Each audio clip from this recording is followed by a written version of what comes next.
bom dia, bom domingo para a nossa audiência do programa Palavra Nua, Portal de Usacato. Bom dia para a Júlia, que está sempre aqui com a gente no suporte, fazendo a edição também do programa.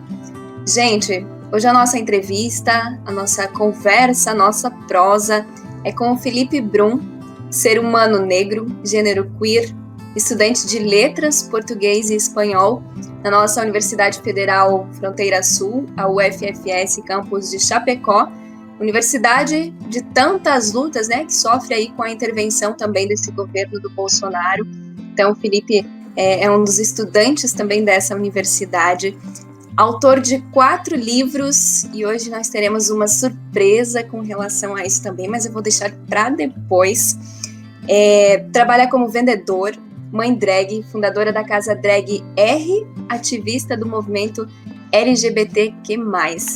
Felipe, bom dia, bem-vindo, um prazer enorme te receber aqui no Palavra Nua. A gente já conversou outro dia em uma entrevista no Portal de Usacato, mas hoje o momento é diferente, então bem-vindo. Como está você? Eu sei que essa semana aí foi de muito calor, assim, nas tardes, mas muito frio pelas manhãs, então como está a sobreviver a tudo isso?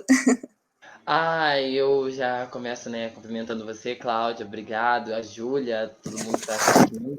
E, nossa, essa mudança de tempo, né, para mim, que sou carioca, é uma coisa louca, assim, tipo, acordar num dia tá frio, vai dormir, tá calor, aí leva casaco pra quando sair de algum lugar, e aí quando sai tá quente pra caramba, e você sua, tem que tirar a roupa de baixo, enfim, né, mas nada que a gente não contorne. Com certeza. Felipe, muito bem, você disse aí uma questão importante, você é carioca, né? Mas eu gostaria então que a gente começasse essa conversa com você se apresentando também para a nossa audiência, falando um pouquinho sobre a tua vida, né? De onde você é. Você vive hoje em Chapecó, então como foi esse processo também até chegar aqui, mas também como foi a sua infância, sua adolescência, a tua família. Conta um pouquinho pra gente, veste essas palavras aqui pra gente, por favor. Então, eu tenho 22 anos. Ah, meu Deus, acabei de fazer aniversário, gente, então tô demorando, a atualização ainda não chegou nos 20 anos. Mas eu tenho 23 anos, sou carioca, né? Moro em Chapecó tem 5 anos, assim, corridos, fiquei um tempo fora. Mas eu acho que é mais fácil a gente começar de trás e ir voltando, né? Assim, eu me criei na capital do Rio de Janeiro mesmo, apaixonado pela cidade, conheço tudo, amo. E muito do que eu sou hoje, eu agradeço à minha mãe, que foi uma grande mentora, assim, me ensinou os pilares da pessoa que eu sou hoje, foi ela que construiu, né? E sempre junto com meus irmãos também. E minha mãe não ficou com meu pai, né? E depois ela teve um casamento, e desse casamento vieram 3 crianças lindas, que hoje são praticamente meus filhos, Pedro, João e Tiago, e que hoje estão no Rio de Janeiro. E eu fui crescendo, sempre muito artístico, sempre muito divertido, carismático e tudo mais, e sempre gostando muito de qualquer tipo de expressão, de fala, de canto, de dança.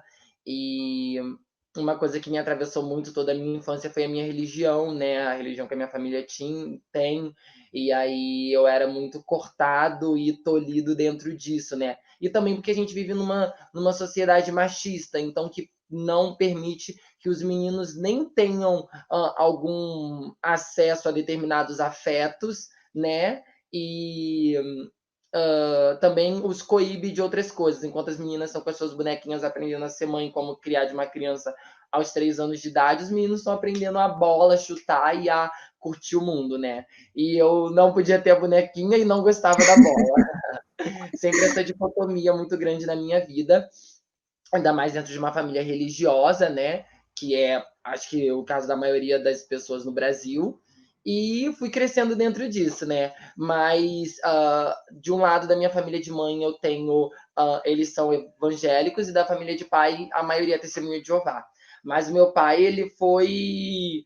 Hoje eu olho assim e pessoas me contam histórias, ele me conta histórias, e eu vejo que ele foi meu herói, meio que o Batman, sabe? Às vezes você não sabe que o Batman te salvou, mas ele te salvou, porque ele nem quer aparecer assim, ele só te salva e pronto.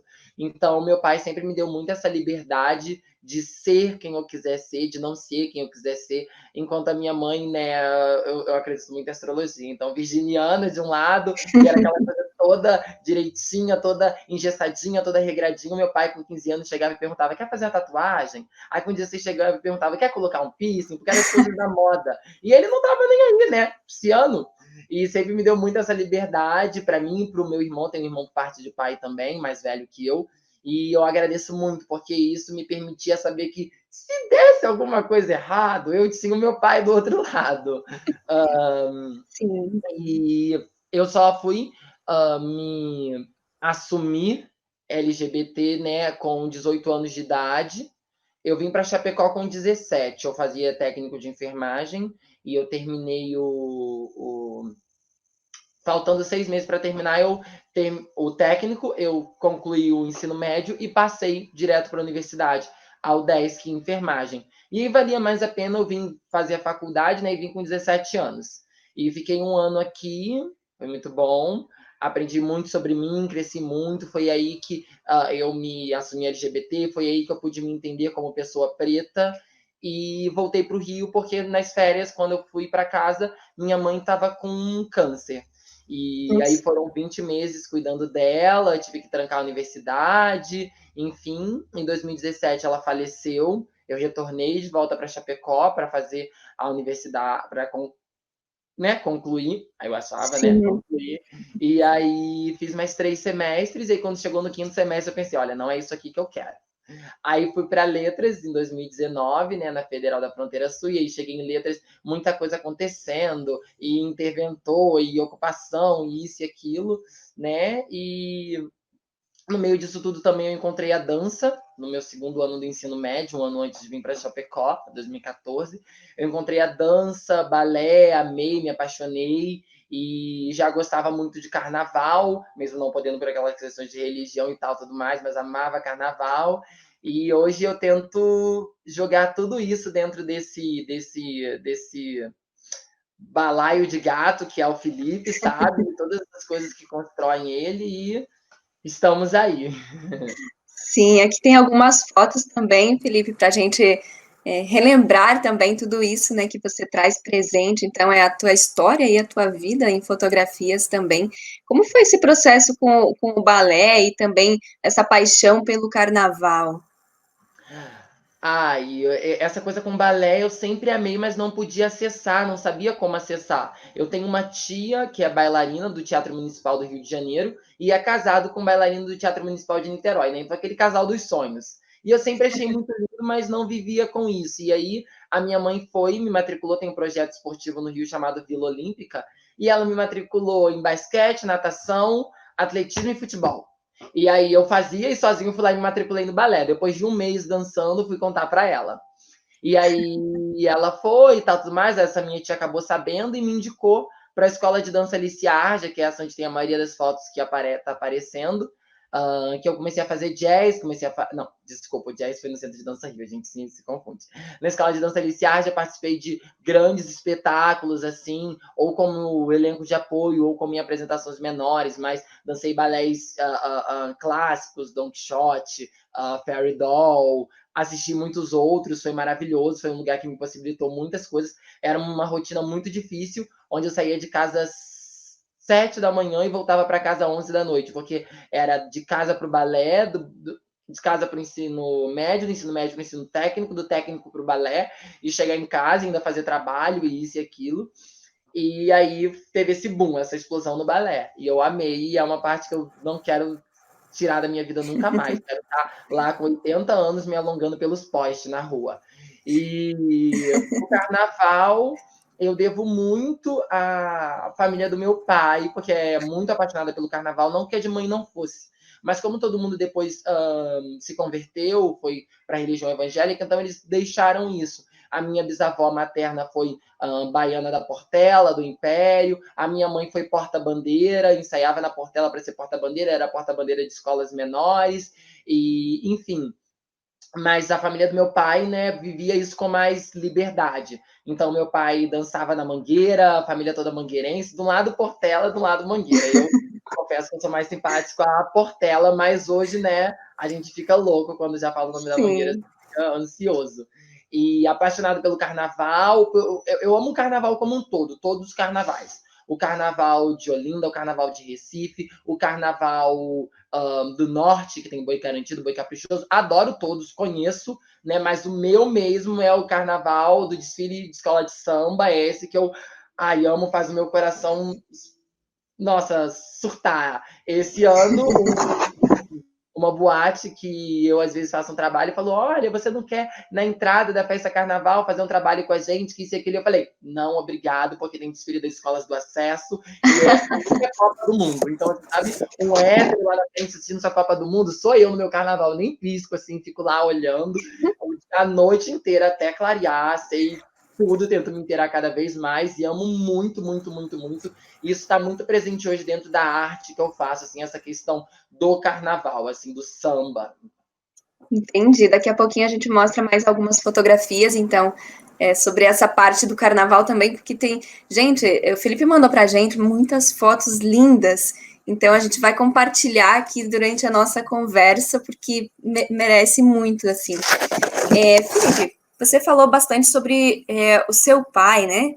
Que também sempre foi muito aberto a várias questões, e eu gostaria que você trouxesse um pouquinho sobre esse processo também de assumir, não sei se é essa palavra que se usa, mas a gente também está aqui em constante processo de aprendizado, então se a gente falar alguma coisa, você pode também corrigir a gente. Mas assumir a sua identidade, né? Porque a gente sabe aí tem vários dados, né?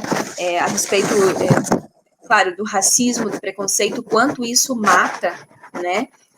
A gente tem aí o Brasil é um dos países que mais mata LGBTs, também negros e negras, mulheres do mundo, e esse é um dado muito grave. E agora, com o governo Bolsonaro, a gente sabe que essa ofensiva ela aumentou e muito, né? Então, o que você tem enfrentado nesse processo todo até hoje com relação a isso? Tem uma frase de um ídolo para mim, um ícone, que é a RuPaul, né, que faz o programa RuPaul's Drag Race e tal, tudo mais, entre outros também. E admiro muito ele, né, ele, digo, né, desmontado não na figura do RuPaul, mas ele, o RuPaul Charles, que, enfim, começou a ser drag queen nos Estados Unidos em 1980 e hoje é um homem velho e negro e ganhando seus Emmys, seus prêmios, e ele trouxe a gente até onde a gente está. Se hoje tem drag queen aí, muito a gente tem que agradecer a ele sim por essa visibilidade. E ele tem uma frase que é a seguinte: sofri preconceito dos brancos por ser negro, dos negros por ser gay e dos gays por ser afeminado. Aí eu ainda acrescento: sofri preconceito dos afeminados por ser drag queen e das drag queens por ser macumbeira. Eu nem sou macumbeira, assim, ó, não tenho, não me considero hoje tendo uma religião. Eu acredito em muitas coisas, mas eu não tenho uma Sim. religião. Mas quando você, parece que é um assunto meio velado, né? Quando você toca em qualquer religião de matriz africana, pronto, agora você sabe? A gente não tem muita educação sobre isso. Então, é uma série de preconceitos que eu vou descobrindo cada vez que eu chego num lugar diferente, né? Eu penso, olha o que tem nessa gaveta aqui. Pá, um preconceito. E aí é bem complicado, mas eu lido com isso, tento lidar de uma forma, não deixo me afetar, mas claro que eu problematizo, entendeu?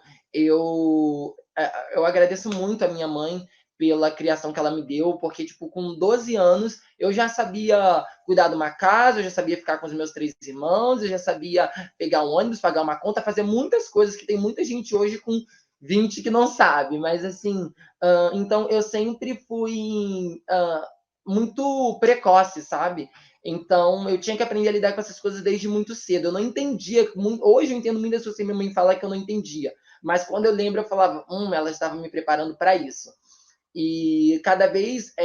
Eu também não gosto muito da expressão assumir, mas infelizmente é a expressão que a gente tem, né? Mas cada vez eu aprendi que você declara, você assume a sua identidade sempre. Você chega num trabalho, você tem que sair do armário. Você chega na universidade, você tem que sair do armário. Você chega na família, você vai namorar um cara novo, é um constante aprendizado que você vai saindo do armário sempre, sabe? é complicado porque o racismo é estrutural, ele não é conjuntural, né? Quando a gente fala que é estrutural, é que o racismo está presente em todas as estruturas, sabe? Você Sim. pode chegar, isso dizendo no nível Brasil, né? Você pode chegar em qualquer espaço, de qualquer lugar, de qualquer empresa, que você vai se deparar com isso, assim como o machismo. Então, é bem complicado. Quando a gente para pensar que a primeira pessoa morta na pandemia de Covid no Brasil foi uma empregada doméstica negra de meia idade, a gente entende muito sobre o que estamos falando, sobre quem estamos falando. Então, eu não deixo isso se apagar dentro de mim. E o meu pai, a minha mãe sempre me posicionava como pessoa negra, e meu pai sempre me posicionava como amar ser quem você é, da forma que você é. O meu pai é mestre de capoeira, o meu pai é candomblessista, enfim, então sempre reforçando essa cultura. E hoje eu agradeço muito a essas pessoas, esses ancestrais, né, meus, que me posicionaram ser e estar aqui. Certo. Na outra entrevista, inclusive, Felipe, que a gente fez aqui no Desacato, você participava, né, e fez uma fala muito rica, inclusive, na mobilização que teve da luta antifascista em defesa da democracia em Chapecó. Né? Eu gostaria que você falasse um pouquinho como você percebe a luta LGBT dentro desse contexto da luta de classes, né? Se é um processo coletivo, se são lutas individuais, como que você vê isso tudo? Eu acho, Ana, que. Desculpa, Cláudia. Eu acho, Cláudia, que é um processo que tem que ser coletivo, mas infelizmente ele não é. Eu acho que um erro que acontece dentro de muitos partidos e coletivos de esquerda é que tem muito recorte de classe. E agora a gente está inserindo classe e gênero. Só que se a gente não lutar por classe, gênero e raça junto, não vai adiantar. Porque se a gente parar para ver quem é o homem trabalhador de esquerda, também é um homem hétero branco, entendeu? A diferença é que não é um homem hétero branco de direita, já ajuda muito. Mas a gente não pode só querer ter um homem hétero branco. A gente tem que ter outras pessoas, tem que ser uma mulher, tem que ter uma mulher preta, tem que ter uma mulher preta lésbica, sabe? E a gente ainda vê que isso ainda não conseguiu. A gente chama essa filosofia de interseccionalidade, é uma filosofia africana, né? E que ela junta tudo isso, porque, por exemplo, eu gosto de ilustrar com... Uma vez eu vi uma grande conferencista mulher preta falando, e eu achei incrível. Ela fala que interseccionalidade ela é como se fosse uma rua. Por exemplo, eu sou negro. Aí eu sofri uma violência, eu tô na rua A. Meu Deus, cadê a câmera? Aqui, eu tô na rua A. E aí, ao mesmo tempo que eu sou negro, eu sou LGBT. E o LGBT tá na rua B. Quando alguém tem que chamar a ambulância para me atender, essa pessoa não sabe se ela vem pela rua A ou se ela vem pela rua B. Eu tô no meio disso. Então a gente tem que ter uma ambulância, uma força que salve a gente, que chegue no meio. Não que queira passar por uma rua só ou por outra rua só. E isso eu tô só falando duas coisas, mas se você for ver, vira um grande cruzamento quando você pensa que você pode ser negro, LGBT, mulher, enfim, várias coisas, e quilombola, e de outro lugar, e aí, quando a gente pensa nas pessoas haitianas, aí você não sabe se é racismo, se é xenofobia, se é machismo, você fica, meu Deus, porque na verdade é tudo. E é por isso que eu falo assim, até eu falo, gente, não dá para eleger luta, não dá para escolher pauta, é lutar por tudo o tempo inteiro, a gente vai pra guerra lutando por tudo. O que a gente conseguir, a gente fala, olha, a gente conseguiu isso, isso, isso, isso. Mas se a gente estiver lutando por tudo, a gente vai conseguir alguma coisa, sabe? Porque é triste ver que a gente já conseguiu colocar, mesmo que tirada a toque de golpe, uma mulher no poder. Mas é muito bom. Mas é triste ver que a gente não conseguiu colocar uma pessoa negra ainda, entendeu? Então é muito complicado, né? E acho que se a gente estivesse lutando mais por esse todo, entendeu? A gente teria uma visibilidade um pouco maior e uma unidade mais forte. Que bom te ouvir, Felipe, porque essa não é só uma entrevista, né? É uma troca de saberes. Eu acho que você traz muitos elementos importantes aí para a luta também. Então, eu te agradeço por isso. Felipe, mas eu quero falar agora sobre a Casa R. Você é mãe drag, né? Fundadora da Casa R, ativista também do movimento LGBTQ+. Quero te perguntar o que é essa casa, né? Qual é a filosofia? Quantos filhos e filhas tem nessa casa, porque a gente recebeu uma fotografia né, que você mandou para a gente nessa semana também. Então, ali tem uma parte da tua família, é isso mesmo? Sim, sim. Isso tudo começou agora em 2020 e eu até falo, né, conversando com muitos amigos assim, que 2019 foi um ano muito difícil para mim. Eu perdi a minha mãe em 2017, tive que voltar para Chapecó e 2019 conseguiu ser mais difícil do que 2017. Mas 2020 eu até falo, gente, às vezes até bate assim, a gente não bota como culpa, mas como se fosse uma culpa. Tipo, as coisas estão indo tão bem, tantos projetos estão indo dando tão certo, e você sabe o momento que o mundo está vivendo, né? Então você fica, será que está tudo bem mesmo? Ou está tão bem? Mas a Casa R, né, os LGBTs em 1960, 1970, 1980, nos Estados Unidos, sobretudo nos bairros mais pretos e vulnerabilizados, né, como Brooklyn, enfim, o Village, eles se reuniam em houses, né? As pessoas estavam começando muitos a ser colocadas para fora. As coisas que a gente vê até hoje começou naquela época. Então, pessoas mais velhas, a maioria mulheres trans, bichas afeminadas, bichas pretas, pegavam literalmente crianças, porque 14, 15, 16 anos para mim na rua é criança. Então, pegavam essas crianças todas e levavam. E essas pessoas mais velhas faziam a luta, traziam a luta para elas, para o ombro delas, para que as crianças não precisassem, entendeu? Para aquelas crianças terem comida, roupa e tudo mais. E eu resolvi começar a minha house, né? Eu conheço muitas drags aqui de Chapecó, acho que até posso dizer todas, me dou com todas Uhum. elas, enfim. E a gente vem aqui numa crescente Chapecó, está sendo um centro de efervescência cultural nesse meio LGBT. Nós iremos esse ano para nossa quinta parada, enfim, então tem um movimento. E eu resolvi fazer a house, né? Começou no carnaval, e já tinha algumas pessoas que tinham pedido já para ser minhas filhas drags. E aí eu Olha comecei, só. só que para minha surpresa eu tenho muito mais filhos que não são drags, porque as casas não são feitas só com drags, né? Tem as crianças lendárias, tem as crianças do futuro, enfim. E eu tenho muitas crianças que ainda não são lendárias. Eles precisam provar que serão lendárias, mas acredito que são, né? Porque o sangue corre na veia é bom, cá entre nós. Mas essa foto que passa aí agora é a foto que foi do dia do meu aniversário. Eu recebi esse café, um café da manhã incrível, com bolo, com isso, com aquilo, e as minhas crianças aí juntas. Aí ali só tem algumas, são 21 crianças, né? Tem Nossa. 21 filhos, tem alguns afilhados também. E os filhos eu chamo toda semana, converso toda semana, me preocupo, vou lá. Teve um dia na semana passada eu recebi um monte de mensagem que o pessoal falou: Meu Deus, muito mãe, porque um filho estava precisando de ajuda e eu saí daqui, era 11h30 da noite, voltei 1h e pouca da manhã e tinha até aqui uns trabalhos no dia seguinte, mas a gente vai, porque mãe é isso, mãe é socorro bem presente, então a gente faz o barro acontecer.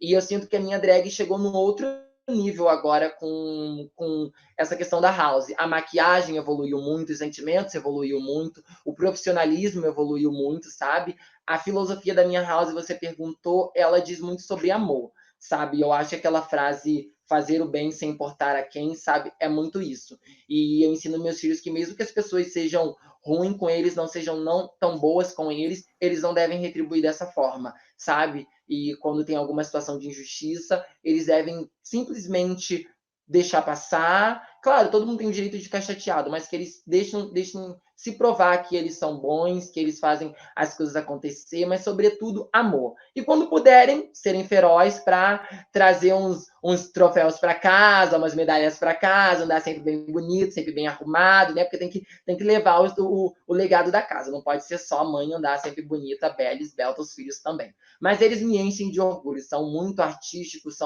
muitos são da universidade, à frente de movimentos, empoderados. E hoje, como mãe, eu entendi duas coisas: que realmente a gente não ama filho um mais do que o outro, é um amor muito singular por cada um.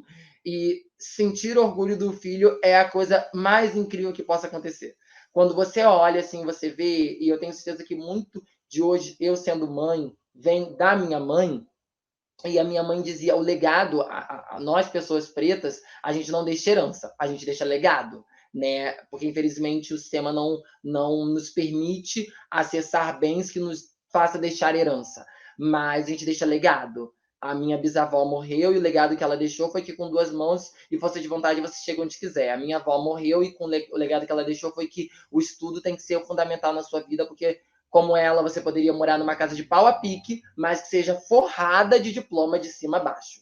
E a minha mãe deixou um legado que, se você for uma pessoa honesta, você já venceu muito. Muito mesmo. Claro que eu quero que meus filhos sejam reis e rainhas filósofos, mas se eles forem balconista de uma farmácia, não que seja ruim ser balconista de uma farmácia, mas é que todo mundo fica, tem que fazer graduação, sei isso, aquilo, mas forem balconistas de uma farmácia, vendedor, camelô, e eles forem honestos, para mim já terá valido o mundo.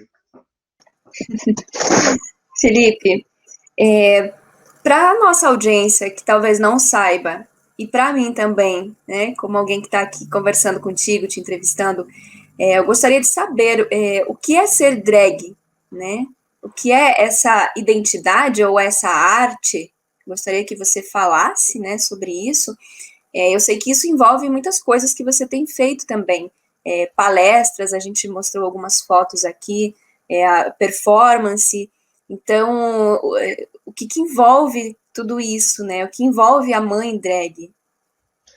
Eu acho que o ser drag ele vem mudando muito ao longo do tempo, sabe? O ser drag lá no contexto das houses de 1980 era você ir para os bailes vogues, que eram os bailes que a comunidade organizava, o que seria hoje uma espécie de boate. Além de música, tinha as categorias, enfim. Então, ser drag naquela época era fazer aquilo, era disputar em categorias e se reunir em houses. E aí, hoje a gente vive por conta do capitalismo, né? O drag hoje em dia ele até se transformou num produto. E é muito complicado, eu sempre falo isso, a gente não diz o que é ser drag. Mas quando eu tenho que dizer o que é ser drag, para mim, ser drag queen, né? Porque a gente tem drag king, que são as pessoas que performam homens, né? E tem os drags queer, que são aquelas pessoas que querem fazer um personagem, mas um personagem que não tem gênero, um personagem andrógeno, enfim. Eu acho que o drag é você ter um personagem. Você monta alguém, você cria uma identidade, uma maquiagem, só que eu acho que isso tem que ser feito com muito respeito à estética de cada pessoa. Sabe, se eu quiser vir aqui e a minha maquiagem não ser polida, como dizem algumas drags, eu não ter técnica, eu não souber dançar, hoje não importa. A gente tem drag hoje em todos os segmentos. Drag humorista, drag caricata, drag de performance, drag de concurso, drag modelo, drag apresentadora. A gente tem drag política, a gente tem N modelos de drag, porque não dá para estratificar o que é ser drag, mas todos são personagem. O drag, ele se encontra dentro do quê? LGBTQ. É queer, né? Então, é uma arte. Eu também sempre gosto de enfatizar que drag não é gênero. Quando você vê uma drag e tal, tudo mais, não é uma travesti, não é uma transexual, e não que isso seja ruim, mas a gente tem que estratificar o que é cada um para separar, entendeu? O drag é uma forma de arte. Tem pessoas héteras que fazem drag, tem mulher que faz drag queen, enfim, é muito amplo, porque é um personagem e qualquer um pode criar um personagem. Aliás, todo mundo deveria criar personagens, e a gente até no meio drag costuma dizer que tem muitas pessoas da mídia que são drag queens. A gente lê como drag queens, por exemplo, Lady Gaga, Beyoncé, Lizzo, Tina Turner, Cher, Madonna, El Que Maravilha, Elza Soares, é tudo drag queen. Porque a troca de perucas, a maquiagem, as expressões, os clipes, a vestimenta, o jeito, tudo que como se constrói é um personagem, entendeu? Tanto é que o nome já diz, né? Nome artístico. Então, às vezes, nem é o nome daquela pessoa. E ela se constrói. Então, a cultura drag, ela tá presente aí, tipo, em muitos aspectos da sociedade, sabe? E isso é muito plural. Nem sei se eu consegui responder a pergunta toda, porque eu vaguei um pouco, mas... Sim. Eu gostaria só de perguntar mais uma questão a respeito desse mesmo tema, Felipe, que é como fazer com que essa arte ela não seja só mais um produto nesse mercado capitalista, né? A utilização do próprio corpo, né, para venda, que é o que o capitalismo utiliza muito. Então, como pensar isso?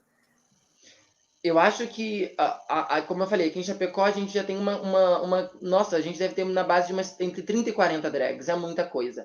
E eu vi que a gente já tem um grupo grande, um grupo ali que vê os realities, vê o coisa, mas o drag não é só o que passa no reality. Quando a gente assiste o reality show do RuPaul's Drag Race, aquelas drags que estão ali, algumas investiram R$ 100 mil para estar ali. Então, é uma estrutura muito grande, né? E eu acho que o que traz, que foi na hora que veio, que a gente já estava para organizar, mas infelizmente veio a pandemia, é a questão dos bailes. Os bailes eram onde a comunidade drag se encontrava. E eu acho que para a gente não deixar de se transformar num produto, a gente tem que falar sobretudo de raiz e de amor, sabe? Então, quando surgiu o movimento drag, tem uma frase do Billy Potter no papel de Pray Tell, que ele inclusive ganhou Emmy na primeira temporada, incrível. Ele falava: casas são lares para meninas e meninos que nunca tiveram um. E eles chegam como o nascer do sol. Ou seja, a cada manhã eles chegam, cada vez mais. E eu tô vendo que agora a gente tem muitos meninos e meninas aí, mas que eles não estão juntos. Eles estão soltos. Aqui em Chapecó, às vezes, tem um concurso, e aí acaba, tipo, dando aquelas coisas de concurso, porque concurso, querendo, não é competição. E não tem problema, a competição é saudável, estimula a gente a crescer. Mas que a gente saiba que drag não é só competição, que é sobretudo unidade, que é sobretudo união, de estar junto. Eu sempre falo com elas. Aí tem gente que fala assim: meu, mas deu aquele problema com as drags e depois você tava lá e tal, mas eu falo: olha, a gente briga quando não tem ninguém olhando. Mas eu posso estar sem falar com uma delas, mas se eu ver qualquer pessoa na rua mexendo com ela, eu vou dizer: não mexe com a minha irmã. Não mexe, porque ela isso, ela aquilo. Eu brigo e ninguém briga. A gente briga aqui dentro. É igual quando eu falo com as pessoas pretas. Eu falo: lugar da gente discutir os nossos problemas é na senzala. Lá fora, com eles, a gente é unido. Aqui dentro, no nosso quilombo, na nossa senzala, a gente vai estar junto. Lá a gente não vai brigar lá fora. Então, eu acho que o que falta para não deixar transformar no produto é saber de onde a gente veio. É saber que a gente está aqui porque uma maldita transexual pegou uma pedra lá no Stonewall, uma transexual preta, profissional do sexo, e jogou no carro da polícia quando viu uma lésbica ser presa. E começou toda a revolta do Stonewall. Então, se não fosse por Marsha P. Johnson, não teria nenhuma outra drag aí, sabe? Ou a gente teria, mas estaria muito mais atrasado. Então, a gente tem que saber muito da onde a gente veio para não esquecer as nossas raízes. É normal que o capitalismo transforme tudo num produto. A gente não tem como fugir disso dentro dessa sociedade. Mas a gente tem como ir fazendo uma correlação com isso, saber até onde eu viro produto, até onde eu faço as coisas. Por exemplo, eu participo de concursos, sim. Às vezes eu recebo, sim. Isso é produto, já é um produto. Só que quando eu vou na parada, eu me recuso a receber por performar numa parada. Aí é saber de onde você veio, entendeu? Quando tem alguns eventos que são culturais, que a pessoa fala: quanto você quer? Eu falo: olha, eu quero uma água, porque eu não bebo nada. Eu quero uma água e vocês podem vir me buscar? Ótimo. Ah, porque não, é um evento gratuito. Como é que eu vou cobrar um evento gratuito? Tudo bem, é valorizar a minha arte, mas até onde? Entendeu? Até onde eu tenho que saber que eu sou só um produto e até onde eu tenho que saber qual é a minha raiz, entendeu? Então, acho que é meio que saber que a gente é como uma árvore. Os frutos que vão dar lá vão ser vendidos, invariavelmente. Mas a raiz, que a raiz esteja no lugar de onde a gente veio. Perfeito, Felipe. Quero falar um pouquinho sobre os teus livros, né? A gente tem aqui algumas capas e eu sei que tem uma surpresa aqui para nossa audiência também, tem alguma coisa inédita. Como andam esses escritos e o que você trouxe hoje aqui para a gente? Olha, eu ando agora bem ocupado, né? Porque com a pandemia e tal, tudo mais, correndo muito, fazendo uns trabalhos aqui, uns trabalhos ali, pegando transcrição de tese, enfim, o que tá pintando a gente tá fazendo. Mas todo o fim do. Isso foi também uma marca. Eu escrevo na Wattpad, é uma plataforma, né? Os meus livros são lá online, gratuitos. Muita gente fala: tem que ir para Amazon. Antes eu ficava muito assim, porque eu era muito aquele escritor clássico. Não vou ter livro digital, não isso, não aquilo.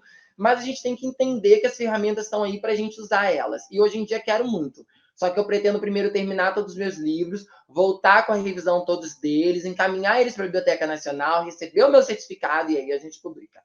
E aí, enquanto isso, eu vou escrevendo lá, já tá gratuito, continua gratuito, não tem problema nenhum. E a gente começa a pensar um monte de coisa forte, desculpa. Eu escrevi o livro 1, o livro 2, o livro 3, eu comecei a escrever os livros no processo de doença da minha mãe. Eu lembro que a minha mãe estava doente e eu começava a pegar o caderno e eu ficava batendo com a caneta no caderno e não tinha nada para eu escrever, não tinha nada. E aí eu eu ficava pensando, meu Deus, o que que eu vou escrever? O que que eu vou escrever? O que que eu vou escrever? O que que eu vou escrever? E aí alguém me falou da Wattpad, depois me falou de novo, e eu comecei a ler, aí eu comecei a esboçar, tava escrevendo 4 livros ao mesmo tempo, e aí 3, e aí me deu uma tempestade de ideia para escrever um livro. E eu comecei a esboçar, esboçar, esboçar, esboçar numa noite de junho de 2016, e quando eu vi, eu pensei, meu Deus, isso vai dar 4 livros. E eu lembro, até hoje eu fico pensando, eu ficava pensando, gente, será que eu vou estar vivo até isso terminar? Porque eu sabia que ia acabar por 2021, 2022. Eu pensei, são 6 anos no projeto. Meu Deus do céu, vai ficar enorme, eu me conheço, não vai ficar pequeno.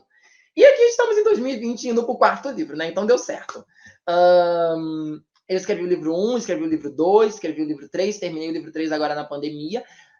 Uma das minhas marcas na Wattpad, além dos capítulos imensos, é sempre fazer uma entrevista com os personagens no fim do livro, não é uma entrevista comigo. Os leitores perguntam coisas do livro que aconteceram e os personagens respondem. E aí eu tenho os personagens têm uma fanbase muito grande, então eu recebi umas 80 questões aí, tô todo dia tentando responder um pouquinho para lançar, mas já tô há 3 meses, né, nesse projeto para lançar essa entrevista e para começar o livro 4. Bem, a surpresa que a gente teria aí, né, para contar é a capa do livro 4, que é o último, né? E os leitores ainda não sabem, eu nem avisei para eles que eu ia vir aqui falar e tal, tudo mais. Acho que eu vou só avisar depois que a gente terminar Sim. a revista. E agora tá passando aí as telinhas do banner e tal, tudo mais. Eles vão ver aí também o coisa do livro 4, que vai se chamar Lamentos. Eles já sabem que vai ser muito difícil esse livro por causa do 3, que foi o Surpresas, e foram muitas surpresas.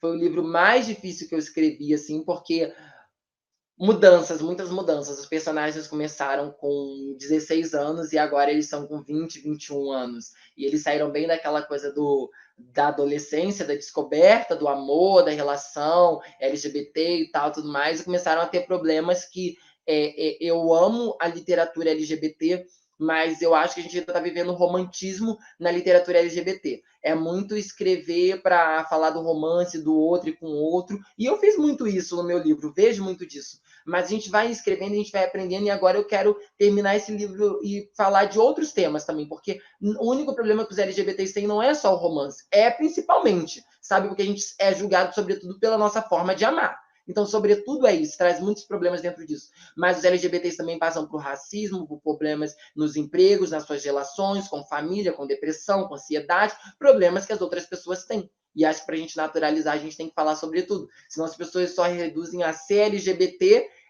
ficar com um homem, ou ficar com uma mulher e tal, alguém do mesmo sexo, é ser trans. E não, a gente tem muitas problemáticas dentro disso. E eu tentei trazer isso um pouco dentro do livro 2, abordando um tema um pouco diferente, dentro do livro 3, abordando muitos temas, e agora no livro 4 também vai ser, acho que talvez o livro mais o que mais vai fugir dentro desse romantismo LGBT? Porque ao mesmo tempo que vai ter muito, é um livro que acho que o único capítulo que talvez tenha um beijo ou tenha alguma demonstração de relação seja o último. Então, você quer você passar o livro inteiro sem nada sobre isso, é porque fala de muitos outros problemas, entendeu? Mas é isso. Então a gente mostrou aí a capa. Vou pedir para a Júlia mostrar novamente, então, para as pessoas aqui darem uma olhada. Tem uma previsão mais ou menos de quando vai ficar pronto, Felipe? Olha, na Wattpad a gente pode lançar os livros e as pessoas vão acompanhando. Então eu não espero ele concluir todo. Eu vou lançando tipo capítulo 1, capítulo 2, as pessoas vão acompanhando. Ah, bacana. Uhum. Eu tento sempre fazer um estoquezinho de capítulos, né? Porque aí, se acontecer algum imprevisto, a gente tem para lançar. Eu acho que eu vou começá-lo. Deixa eu botar, a gente tá no meio de julho. Eu vou dar assim, meio de agosto para. Não, meio de agosto para até ter lançado a entrevista. Vamos colocar assim, setembro para lançar o capítulo 1. Pode ser que venha antes, né? Quero muito que venha antes, mas tem que parar, tem que escrever. Eu já sei tudo que tá na cabeça, fervilhando, e é muito estranho perceber que claro que entraram algumas pequenas coisas, mas a estrutura, o desenho do prédio, assim, do coisa, é a mesma de 2016. Eu fico, meu, que surto que foi esse que eu tive em 2016? Como é que a pessoa consegue planejar 4 livros em uma noite? Eu fiquei assim, ó, meu Deus, mas tá tudo aí, tá tudo igual, tá tudo do jeito que eu planejei. E aí, quando sair, todo mundo pode acompanhar, pode ir lá. E o Wattpad é uma plataforma muito interativa que permite as pessoas mandarem mensagem para mim, permite a cada parágrafo, a cada frase, quem está lendo ir lá selecionar, escrever o comentário que achou, gostei disso, não gostei disso, achei isso chato, achei isso legal. Enfim, eu sou muito agradecido por todas as pessoas que me lêem, que acompanham, alguns fãs, porque tem umas pessoas que falam assim, já li o primeiro livro 6 vezes, e eu fico assim, gente, o que é uma pessoa virar e te dizer que leu o seu livro 6 vezes, sabe? É incrível. E é muito bom. E somando os três juntos, devem dar mais ou menos entre 350 mil e 400 mil visualizações. E eu sei que são números, mas números ajudam muito, né? Porque eu lembro quando eu estava lá atrás e só tinha 500 visualizações, assim, eu comemorava muito. E hoje a gente está onde a gente está. E agradeço muito, né? Porque eu costumo dizer que leitor lê qualquer coisa, lê lista de supermercado, lê placa na rua, lê anúncio.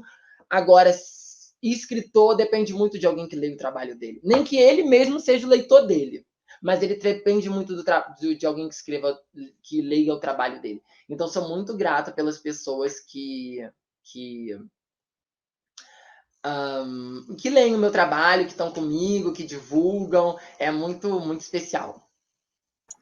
Ai, que alegria, Felipe. E a gente fica muito feliz também de você trazer, né, essa novidade aqui para o programa Palavra Nua, vestindo ainda mais essas palavras.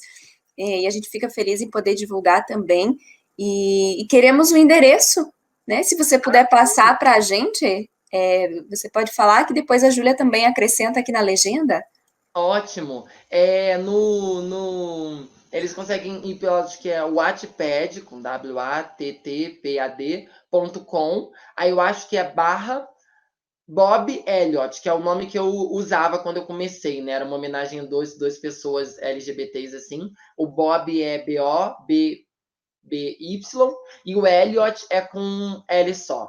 E aí lá vocês conseguem entrar e ver o que tem escrito, as minhas listas de pessoas que eu sigo também. Tem muitas pessoas que têm um trabalho incrível lá, amigos que eu me aproximei muito, amigos que já foram premiados na plataforma, pessoas com livro que tem 3 milhões de visualizações, como o FS Viturini, tem o Caio Cavellari também. São pessoas incríveis que trabalham a temática LGBT de uma forma muito interessante, assim, que eu gosto muito e eu admiro muito. Então, é uma plataforma muito plural e que hoje permite um acesso à leitura, porque tudo bem, muita gente não gosta de ler digital, mas muita gente também não tem dinheiro para comprar livro, porque a gente sabe que o acesso à cultura no nosso país ainda é escasso. Então, o livro ele é uma coisa relativamente cara, né? Eu costumo colocar livros como investimento, sabe? Estou lendo muitos no momento e é muito bom saber que existe uma plataforma digital que as pessoas podem ir acessar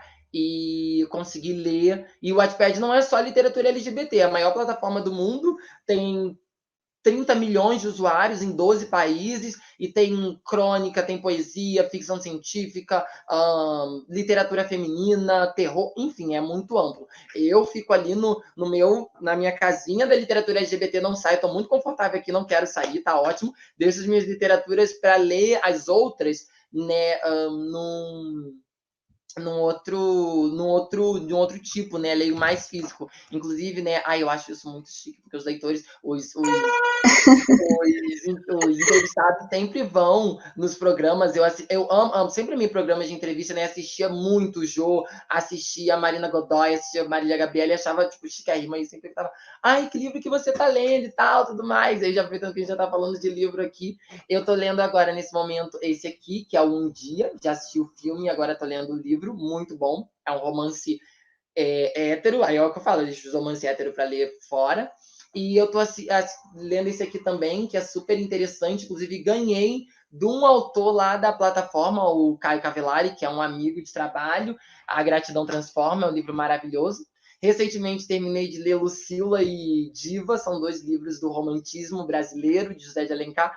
Incríveis, acho que foram os melhores livros do ano, assim. Queria que toda menina pudesse ler esse livro, porque o que a gente está falando de empoderamento, de certa forma, já era falado lá em 1865. Eu fico assim, meu Deus do céu, as meninas precisavam ler isso aqui. É por isso que quando Por isso que muito da sociedade, muitos lugares, a leitura não é enfatizada para as mulheres, porque uma mulher munida de um livro, meu, é uma guerreira. Ela já tem a arma na mão dela e ela atira em quem ela quiser, tudo para mim. Felipe, já que você falou de livros e deixou aí muitas referências bacanas, eu sei que o Nilson César Fraga, que é o professor querido que está sempre aí acompanhando, tem mais de 20 anos de pesquisas com relação ao contestado, né, ao genocídio do contestado, e eu recebi de presente, ó, acabo de receber aqui em casa, peraí, cadê a câmera? Para cá, né? Ó, 2 livros do Nilson, Nossa! então estou bem feliz também, munida aqui com muita leitura para essa semana, então eu quero fazer um agradecimento aqui ao vivo para o Nilson também. Nilson, obrigada. Um beijo grande para ti. Com certeza estarei lendo aqui esses diários, né, de pesquisa também. Sempre vem para enriquecer. Felipe, quero te agradecer. Estamos chegando ao fim da nossa entrevista. Uhum. Foi muito bom poder aprender contigo, né, esses elementos, essas questões todas que você trouxe. Eu acho que é importante que a nossa audiência, quem não conseguiu acompanhar o programa aqui às 11 horas da manhã, aqui no Portal Desacato, que possa, né, assistir depois, porque é preciso, é necessário. Né? A gente está vivendo um momento bem difícil no Brasil, de mais perseguição aos povos indígenas, às mulheres, negros e negras, LGBTs. Então, é importante, né, ter esses elementos sempre para fazer a defesa da diversidade. A gente não queremos ser todos iguais, nós queremos ser respeitados e respeitadas nas nossas diferenças. Então, Felipe, muito obrigada por repartir os teus saberes aqui com a gente também. Eu agradeço, e aí eu tenho uma surpresinha para vocês também, porque eu agora sempre deixo como uma surpresinha, né? Eu vou precisar de uns minutinhos assim, mas você até perguntou, e eu não esqueço, canceriano, né? Canceriano não esquece. Não esqueci que você tinha perguntado se eu tinha alguma coisa escrita. E esses dias eu estava revirando minhas coisas aqui, meus papéis, né? Porque a gente que é escritor guarda um monte de papel sempre. E aí eu achei umas poesias minhas do ensino médio. Bem romântica, bem aquela coisa sofrendo e tal, tudo mais, lindo. E aí eu mostrei para uma amiga no dia que ela veio aqui, que escreve também, poetisa, a negra jazz, perfeita. E aí ela falou, Fê, você não escreve poesia? E sabe quando alguém parece que joga uma corda no fundo do poço e volta assim tudo, e você fala, meu Deus, no fundo do poço não tem só água, tem ouro. Tipo, eu fiquei muito feliz. Porque eu falei, escrevo, mas eu parei. E eu falei, eu vou tentar voltar a fazer poesia. E foi muito interessante porque a poesia que veio foi poesia autoral. E veio autoral de uma forma muito diferenciada, né? Eu gosto muito de falar, de me expressar, de me comunicar. Então, eu acho que eu vou deixar aqui um dos meus escritos. Eu já tinha feito, tentei procurar um que eu tinha feito em relação à negritude, que foi o primeiro que eu trabalhei, e depois eu adaptei ele para o contexto LGBT. Então, vou fazer aqui. E é praticamente uma performance com uma mistura de poesia autoral. Então, vamos lá. Geralmente eu faço à noite, porque tá mais escuro e é melhor para ver, mas eu vou Sim. tentar fazer agora no clarinho. Então, vamos lá.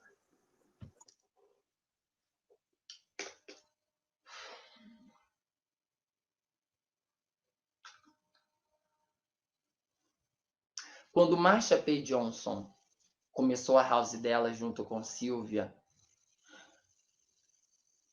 foi para que os filhos delas não precisassem se prostituir como ela.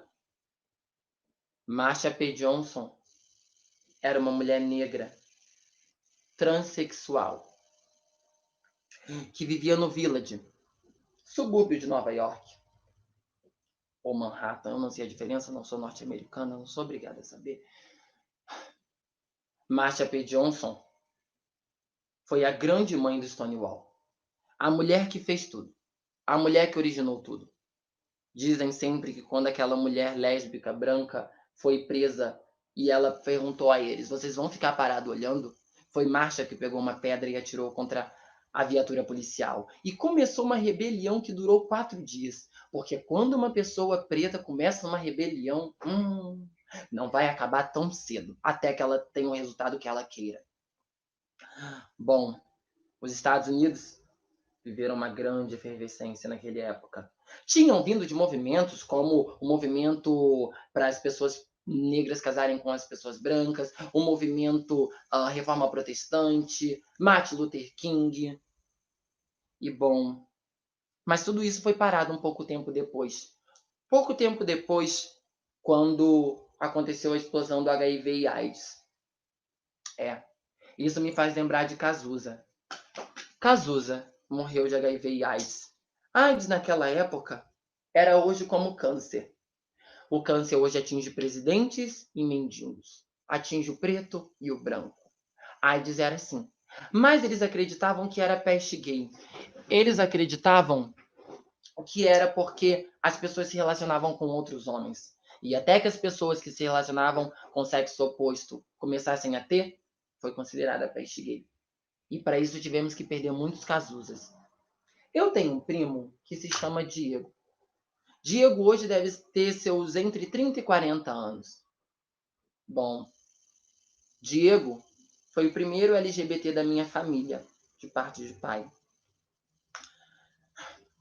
Eu fico pensando que se não fosse por Diego, eu não estaria aqui. Ele mora em Brasília, nós nunca nos vimos. Mas eu tenho certeza que ele pavimentou um caminho para que eu estivesse aqui onde eu estou. Porque é isso que os nossos ancestrais e pessoas que vêm antes da gente fazem. Eles pavimentam o nosso caminho. Sabe? Na época que Diego se assumiu, no Brasil existia uma estrutura chamada ditadura. E existia uma coisa que se chamava crime de vadiagem. Se a pessoa tivesse de lápis de olho, ela já era presa e poderia parar no porão do DOPS. Assim como nos Estados Unidos, existia uma lei que as pessoas tinham que estar vestindo pelo menos 3 peças de roupa condizente ao seu sexo. Ou seja, uma mulher tinha que estar de saia, blusa e calcinha, pelo menos. Um homem, cueca, blusa, camisa. Imagine hoje uma maldita drag queen saindo nas ruas. Mas naquela época, elas saíam e eram presas, e eram liberadas, e eram presas de novo. Porque é assim que você cria uma cultura, resistindo. Se não fosse a Jorge Lafon, eu não estaria aqui. Talvez muitas pessoas não conheçam Jorge Lafon, a famosa Vera Verão. Sim, foi da emissora Globo, foi ridicularizado, teve que fazer muitas coisas, ícone do carnaval, mas ele pavimentou um caminho para que hoje eu pudesse dizer tudo isso e pudesse estar aqui. Eu sou uma pessoa gay, LGBT, fluide. Não sei, cada dia sou mais diferente do dia anterior. Não sou o mesmo que acordei de manhã e não serei o mesmo que vai dormir, porque esse dia já terá passado e tudo isso terá acontecido. Sou drag. Bom, fico pensando, o que minha trisavó, Malgídia, Dona Zizinha, conheci, 99 anos, morreu. Eu já tinha uns 12. Diria de saber que o trisaneto dela é uma maldita drag queen com 21 filhos. Pois é, né? A cultura não morre. Antigamente no Brasil se tinham 12, 18, 14 filhos. Eu tenho 21. Isso é só o começo. Vão ter muito mais. Mas não é fácil. Claro, eu tive que me assumir. Se bem que não gosto do termo assumir, porque assume é crime. Mesmo assim, você não assume, você confessa. Ou assume seria filho. Não, filho você também não assume, você registra. Assume, tá aí. Vamos assumir o compromisso de tirar do nosso dicionário a palavra assume.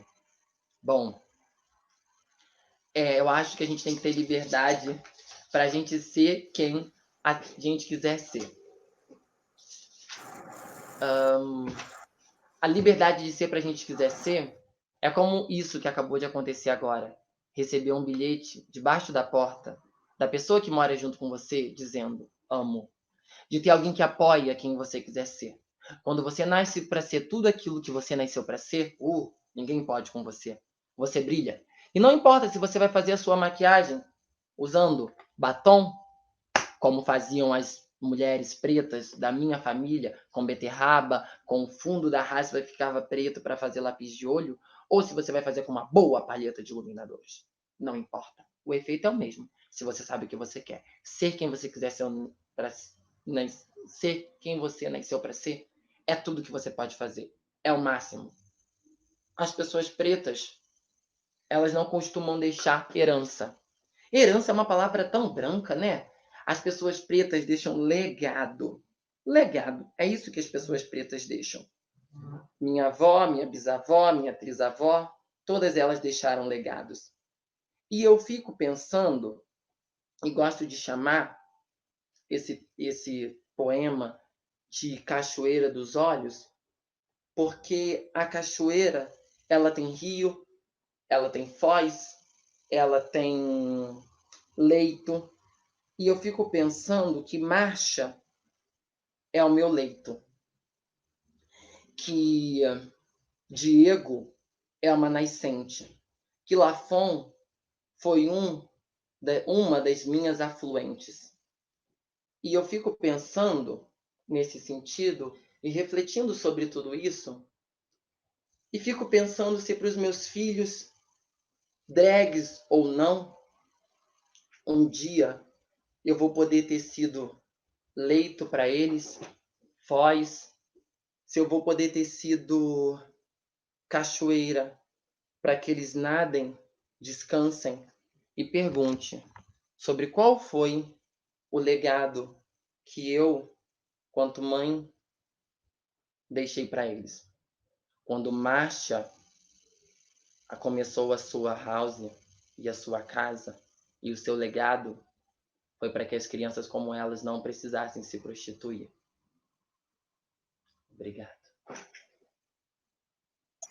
Emocionante, Felipe, emocionante. E eu já estou tirando a palavra assumir do meu dicionário. Muito obrigada por Eu que esse... agradeço.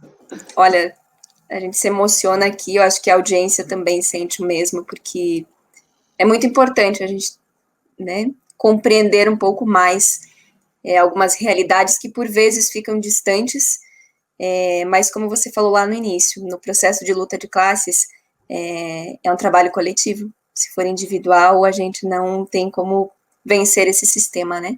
Então, te agradeço por isso. Um beijo Eu que grandioso. agradeço. Um beijo enorme a você, a audiência, a Júlia. Maravilhoso estar sempre com vocês, que esse espaço cresça, se popularize mais, porque a gente tem que dar a voz aos espaços que dão voz a gente, divulgar, né? E sabe que nessa estrutura de mídia tudo se funciona hoje assim divulgando, então a gente se apropria dela, vamos divulgar o nosso povo e falar de quem faz bem a gente, não falar de quem faz mal, saber, mas não gastar o nosso tempo e a nossa energia com esse tipo de coisa, gastar com isso aqui, com essas coisas aqui. Eu digo para vocês que estão aí como assistindo, e principalmente para as meninas que estão aqui, a Júlia e a Cláudia, obrigado. Há uma filosofia africana que se chama Ubuntu, que ela diz: só sou porque você é. Então, só estou aqui porque tem você aí desse lado. Então, muito obrigado. Que lindo isso. Muito obrigada, Felipe. Um beijo, Júlia, e bom domingo aí para todo mundo. Até mais. Até mais.